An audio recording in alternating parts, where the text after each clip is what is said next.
అమరావతిలో అసెంబ్లీ కావచ్చు, ఇవన్నీ సెక్రటరియట్ కావచ్చు, ఇవన్నీ వాడుకుంటా ఉన్నారు. సో ఎక్కడా కూడా విశాఖకు సంబంధించిన భూసే లేదు. తర్వాత రాయలసీమ పరిపాలనా రాజధాని కావచ్చు, న్యాయ రాజధాని ఇవన్నీ చెప్పారు. ఎక్కడా కూడా ఒక్క ఇటుక కూడా వేసిన పరిస్థితి లేదు. ఉన్న పరిశ్రమలను తరిమేశారు. ఇప్పుడు కొత్తగా ఈ 10 ఏళ్ల పాటు హైదరాబాద్ రాజధానిగా ఉండాలి విభజిత అప్పుడు ఆంధ్రప్రదేశ్ ఆ సమయంలో. సో దీన్ని కూడా ఎక్కడా వాడుకున్న పరిస్థితి కనిపించలేదు. ఇక్కడ ఉన్నటువంటి ఆస్తులన్నీ కేసీఆర్కి అప్పచెప్పేసి, అంటే తెలంగాణ ప్రభుత్వానికి, అప్పటి ప్రభుత్వానికి అప్పచెప్పేసి వెళ్ళిపోయారు జగన్మోహన్ రెడ్డి. ఎక్కడ కూడా అడిగిన పరిస్థితి లేదు. సో ఇప్పుడు కొత్తగా హైదరాబాద్ మరో 2 సంవత్సరాలు మాకు కావాలి అని అడుగుతున్నారు. డబ్బులు లేవు మా దగ్గర రాజధాని నిర్మించడానికి. ఏంటిదంతా? ఎట్లా చూస్తారు ఇది? అంటే కొడుకు చేతగానితనాన్ని బాబాయ్ మాటలు బయటపెట్టాయి. జగన్మోహన్ రెడ్డి చేతగానితనాన్ని సుబ్బారెడ్డి వాళ్ళ మనకి స్క్రీన్ మీద చూపించాడు. ఇప్పుడు రాజధాని కట్టడానికి స్తోమత లేదనో ఏదన్నాడు. అవును, తను ఇందాక మనం చూసిన కామెంట్లో. స్తోమత లేనాడు 3 రాజధానులు ఎందుకు? నీకు ఒక రాజధానే మీరు ఏడవలేని పరిస్థితుల్లో 3 రాజధానులు అనే స్లోగన్ ఎందుకు తీసుకున్నారు? దాన్ని ఎందుకు చంపేయాలని చూశారు. ఇప్పుడు యాక్చువల్గా మనకి ఏపీ రీఆర్గనైజేషన్ యాక్ట్ సెక్షన్ 5 ప్రకారం ఇచ్చిన ఆ లైన్ కూడా మీరు చూసినట్లయితే, ఏది Hyderabad shall be common capital not exceeding 10 years. స్పష్టంగా ఉందన్నమాట. నాట్ ఎక్సీడింగ్ 10 years అంటే June 2 రేపు రాబోతోంది అపాయింటెడ్ డే. ఈలోపే మనం హైదరాబాద్ని అన్నీ వదిలేసుకుని, అసలు ఆల్రెడీ ఇంకా ఏముంది హైదరాబాద్ మీద మనకి? ఇప్పుడు హైదరాబాద్ కామన్ క్యాపిటల్ ఎందుకు పెట్టారు? మీరు ఇక్కడ ఇన్ఫ్రాస్ట్రక్చర్ ఉపయోగించుకోండి, అక్కడ మీ ఇన్ఫ్రాస్ట్రక్చర్ మీరు డెవలప్ చేసుకునేదాకా అన్న దీంట్లో ఇక్కడ ఇన్ఫ్రాస్ట్రక్చర్ వీళ్ళేం ఉపయోగించుకోలేదు. వీళ్ళకి ఇచ్చినటువంటి ఆ జే బ్లాక్ అవి ఉన్నాయి కదా, LH, అవి కూడా తెలంగాణకి ఇచ్చేశారు. అవన్నీ ఆయన కోలేసుకుని కొత్త సెక్రటేరియట్ కట్టుకున్నాడు. మళ్ళా ఇప్పుడు మీరు ఇవాళ ఇది ఎందుకు ఎత్తుకున్నారు? సుబ్బారెడ్డి మీరు అన్నది ఏంటి? జగన్మోహన్ రెడ్డి పలుకులే సుబ్బారెడ్డి నోటి అమ్మట వచ్చాయి. ఎన్నికలకు ఇంకా 2.5 నెలల ముందు ఇప్పుడు మీరు కామన్ క్యాపిటల్ ఎందుకు దాన్ని ఆ చిచ్చు రేపుతున్నారు? ఈ వ్యాఖ్యల ద్వారా సుబ్బారెడ్డి ఏ రాజకీయ లాభం ఆశిస్తున్నాడు? జగన్మోహన్ రెడ్డి ఆశిస్తోంది ఏంటి? ఇక్కడ మనం ఇప్పుడు ప్రజల ముందు ఉన్న ప్రశ్న.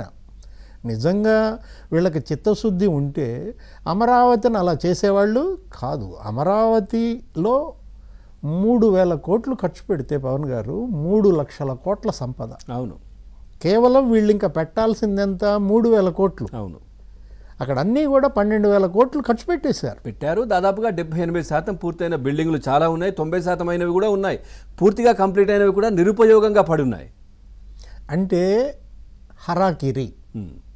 ఎవరన్నారన్నమాట? మోహన్ దాస్ పాయ్ అన్నాడు. ఏంటి? జగన్మోహన్ రెడ్డి అమరావతిని చంపటం అనేది ఒక ఆత్మహత్య. హరాకిరి అంటే అదొక ఆత్మహత్య అంటూ అతను చాలా స్పష్టంగా కామెంట్ చేశాడు. మీకు శేఖర్ గుప్తా కామెంట్స్ మీకు గుర్తు చేస్తున్నాను. నేషనల్ ట్రాజడీ అన్నాడు, జాతీయ విషాదం. ఏది? సంపద సృష్టించటానికే నీకు అధికారం ఉంది, హక్కు ఉంది తప్ప దాన్ని నాశనం చేయటానికి, కూలగొట్టడానికి కాదు కదా వీళ్ళకి అధికారం మనం ఇచ్చింది. ప్రజావేదిక విధ్వంసంతో ప్రారంభమైన జగన్మోహన్ రెడ్డి పరిపాలన గత 5 ఏళ్లలో మనం చూసాం ఏ విధంగా డిస్ట్రక్షన్ జరిగిందో. అక్కడ రిషికొండపై నుంచి కూడా కొండను పిండి చేసేశారు మొత్తం. ఇప్పుడు అరే అక్కడ చంద్రబాబు కట్టినటువంటి బిల్డింగులు పాడుపెట్టారు, ఆయన వేసిన రోడ్లు తవ్వేశారు. అది వేసిన రోడ్డు తవ్వి అక్కడ ఉన్నటువంటి గ్రావెల్, ఇసుక, కంకర, స్టీల్ ఎత్తుపోతాం మీరు ఎప్పుడన్నా చూసారా? ఎక్కడా లేదు. ఇప్పుడు మీకు తెలుసు ఇది గాలాళ్ళు చేస్తుంటారు. జనరల్గా ఏంటంటే గాలికి తిరిగే బ్యాచ్ ప్రతి ఊళ్ళో ఉంటుంది. వాళ్ళు కరెంటు స్తంభాలు మనకి చిన్నప్పుడు ఉండేవి, సిమెంట్ స్తంభాలు. ఆ కరెంటు స్తంభాలను ఏం చేస్తారు? ఆ సిమెంట్ ఓడగొట్టేసేసి అక్కడ ఉన్న ఇనప రాడ్లు ఉన్నాయి చూసారా, వాటిని తోకానికి వేసుకుంటారు అనమాట. అలాంటి గాలి బ్యాచ్ లాగా తయారైందనమాట ఇది ఒక రకంగా. ఏంటంటే అమరావతిలో ఇబ్బంది పెట్టడానిక, రోడ్లు తవ్వేసి రోడ్లు కూడా లేవు ఇక్కడ అని చూపించడానిక, ఈ దీంట్లో ఏంటి మతలబు? అది రోడ్లను తవ్వేయడంలో అమ్ముకోవడమేనా? ఈ విధంగా రోడ్లని తవ్వేసిన వాళ్ళ మీద చర్యలు అసలు కేసు పెట్టారా? మీరు పనికిమాలిన అటన్నిటి మీదకి కేసులు పెట్టేసేసి ఏదో సోషల్ మీడియాలో పోస్ట్ ఏదో ఫార్వర్డ్ చేసినందుకే కేసు పెట్టేసి కార్యాలయానికి పిలిపిస్తున్నారే, గంటల తరబడి వాళ్ళని పెట్టేసేసి వాళ్ళని హెరాస్ చేస్తున్నారే. మనం చూసాం మొన్న ఎవరో NRI అతను పాస్పోర్ట్ సీజ్ చేసి మదర్కి హెల్త్ బాగాలేక చూడడానికి వచ్చేస్తే ఆయనను అప్పటికప్పుడు తీసేసుకున్నారు. మీరు మీ కాంట్రాక్టర్లు రోడ్లు వేసుకోవడానికి ఇంకా వేరే ఎక్కడ గ్రావెల్ దొరకలేదా? ఇది తవ్వి తీసుకుపోయి ఈ గ్రావెల్ అక్కడేసి బిల్లులు చేసుకోవటమా? ఏం ఎంత ఇదన్నమాట. చేయాలి సార్? వాళ్ళకు కూడా డబ్బులు ఇవ్వట్లేదు కదా, వాళ్ళకి మెటీరియల్ కావాలి, ఎక్కడి నుంచి తేవాలి? అమరావతి నిజంగా అది 21 లక్షల ఉద్యోగాలు వచ్చాయి పవన్ గారు. అవును. ఏది దాన్ని గనక చంద్రబాబు చేసినటువంటి అభివృద్ధిని గనక కొనసాగించి ఉన్నట్లయితే 139 కంపెనీలకైనా సంస్థలకు భూములు ఇచ్చాడు. అసలు ఒక్క సంస్థతో అయినా వీళ్ళు ఉత్తర ప్రత్యుత్తరాలు చేశారా? మీరు వస్తున్నారా, ఈ భూముల్లో మీరు ఏం చేస్తున్నారు అని చెప్పి ఆ 139 సంస్థలతో ఏమైనా కరస్పాండెన్స్ చేశారా?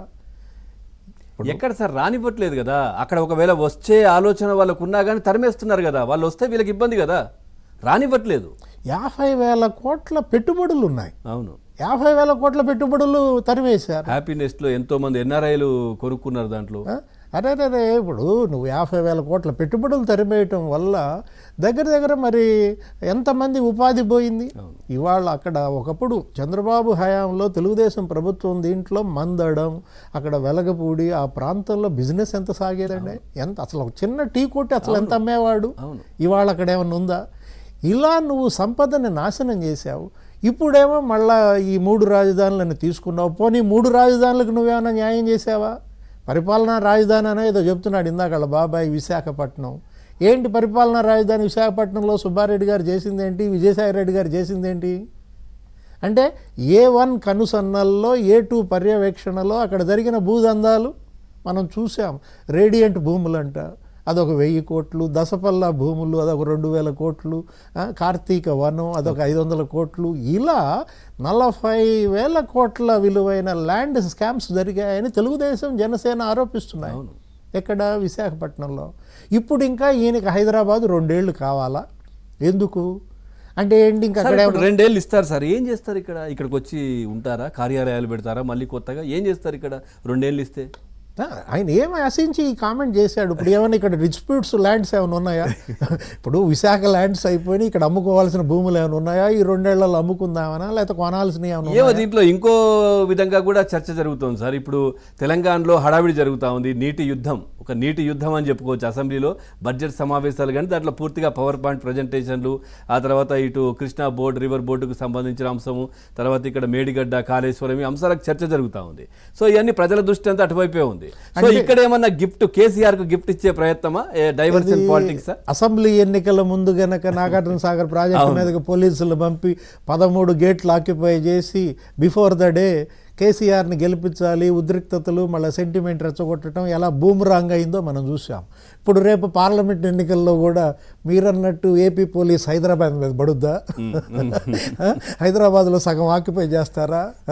ఏంటిది? ఇది కాదు కదా. వాళ్ళ ప్రజలు వీళ్ళ యొక్క ఎత్తులు జిత్తులు అన్నీ కూడా అర్థం చేసుకుంటారు. 3 అయిపోయాయి, 4వ రాజధాని కావాలి హైదరాబాద్. మీరు ఇందాక అన్నట్టు ఒక్కసారి అమరావతి జేఏసీ నుంచి ఉన్నారు సార్ వరలక్ష్మి గారు. వారికి చాలా 5 సంవత్సరాలుగా పోరాటం చేస్తూ ఉన్నారు అక్కడ అమరావతి రాజధాని